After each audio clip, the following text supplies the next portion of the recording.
ይመቻል ንቃተ ህሊና አሸንፎ 1 ሚሊዮን ብሩን ለመብላት ጥቂት ደቂቃዎች ናቸው የቀሩት። ጆን ዳንኤል 1 ሚሊዮን ብር ቁማር ተበላ ይላል። በቲክቶክ መንደር ከፍተኛ መነጋገሪያ። ሰላም ጤና ይስጥልኝ ውድ የተከበራችሁ ቤተሰቦች እንዴት ናችሁ? ደህና ናችሁ ወይ? ወደ ጽሁፉ እንመለሳለን፣ ወደ መጨረሻው ላይ ማለት ነው። እንደምታውቁት እንግዲህ ቤተሰብ ጆን ዳንኤልን የማያውቅ አይደለም ቲክቶከር የማይጠቀምም ያውቀዋል እና በጣም ጀግና እንደሆነ ነው እኔ ግን የማደንቀው ማለት ነው። ምክንያቱም በሚሊዮን ይታወቃል ለብዙ በጎ ስራዎች ስላሉት። ስለተበላ ተናድጃለሁ እና ንቁ ህሊናን እንግዲህ እበላለሁ ብሎ ያሸንፋል ብሎ ተወዳድሮ 1 ሚሊዮን ብር ተበልቷል። ጆን ዳንኤል የዋህ ነው ብዬ ነው የማስበው። ታውቃላችሁ አይደለ? ከዚህ በፊት ሚስቱን አስይዞ ይሄ ከቁማር ምንም የሚተናነስ ነገር የለው። ሚስቱን አስይዞ ቁማር ተበልቷል ማለት ነው። እና ጆን ዳንኤል ከዚህ በፊት 7 አንበሳና 700 ሺህ ብር ተበልቷል። አንድ አንበሳ $300 ነው። አስባችሁታል እንግዲህ በአሁኑ ሰዓት $1 ስንት ነው? አንድ አንበሳ $300 ከሆነ ደግሞ 7ቱ አንበሳ ስንት ይሆናል ብሎ መገመት አያቅትም ማለት ነው። እና ጆን ዳንኤል እችን 1 ሚሊዮን ብር ለማግኘት ሰው ስንት ዓመት ይሰራል? እሱ በ1 ደቂቃ ውስጥ አስረክቧል። ጀግና ነው። ምክንያቱም ዋናው ለምታረገው ነገር ወደ ኋላ አትልም ማለት ነው። የፈለግከውን ነገር ማረጋለሁ ካልክ ታረጋለህ። እና መጀመሪያ ላይ እንዳረጋችሁት ማንም ሰው አሸንፋለሁ ብሎ ነው የሚጀምረው ይታወቃል። ግን ደግሞ መሸነፍም እንዳለ አምነን ከገባን ምንም ነገር ብንሸነፍ ምንም አይመስለንም። እንግዲህ ጆን ዳንኤል አይደለም ለ1 ሚሊዮን ብር ከዚህ በፊት እንግዲህ አርሴናል ያሸንፋል ብሎ ነው 7 አንበሳና 700 ሺህ ብር አስይዞ የተበላው ማለት ነው። ያኔ ምንም አልሆነም። በአንድ ዙር ጌም ያሸንፋል። አስባችሁታል?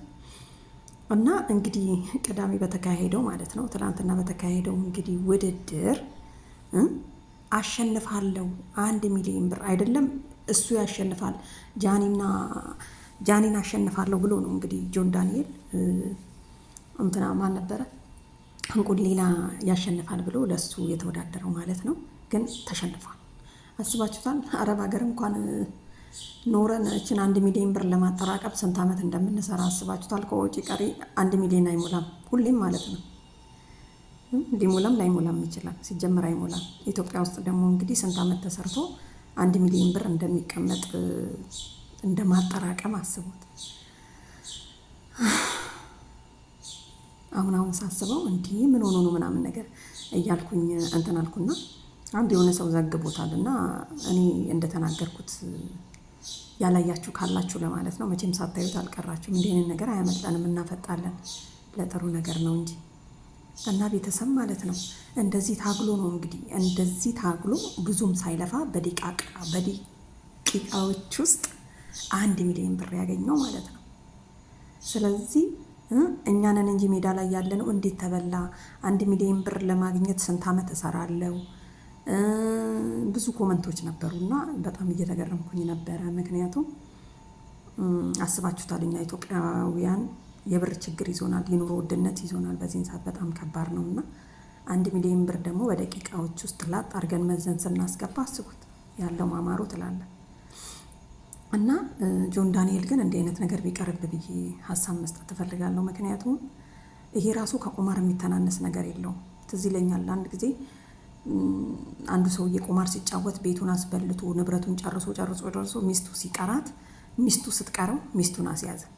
ከዛ በኋላ ሚስቱን ሊወስድ ሲመጣ የት ነው ሜዳው ምናምን ነገር ብላ ሰውየው ሀብቱ ሁሉ ወጥቶ ሜዳ ላይ ተቀምጦ ነው የተገኘው ማለት ነው። አስባችሁታል? ሚስትን ማስያዝ። ይሄ አሁን እንግዲህ በተደጋጋሚ ሌላም ነገር ቢመጣ ይሄ ራሱ ከቁማር የሚተናነስበት ነገር ያለ አይመስለኝም። እና ቤተሰብ እንግዲህ ያው እኛ ድሮ በቆርኪ ነበር የምንጫወተው፣ ዛሬ ነው ያርገውና እና ጆን ዳንኤል እንግዲህ አይዞህ 1 ዙር ጌም ብትጫወት በአንተ ትደፍናታለህ። እኛ የሌለንን እንጂ ላንተ የተቆጨ ነው ማለት ነው። አንተ ይሄኔ ምንም አለመሰለህም። እቺን ብር ለማስገባት ይሄኔ ብዙ ቅድ ዘርዝረሃል ማለት ነው። እና ለማንኛውም ቤተሰብ እንግዲህ ዩቲዩበሮች ሀብታም እንደሆኑና እየሰሩ እንደሆነ ማወቅ መገመት አያቅትምና በርቱ ጀማሪዎች።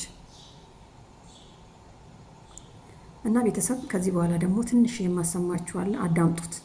እኔ ሳይሆን የጻፍኩት የጻፈው የጆንንና የጆንን 1 ሚሊዮን ብር መበላት ምክንያት በማድረግ ማለት ነው።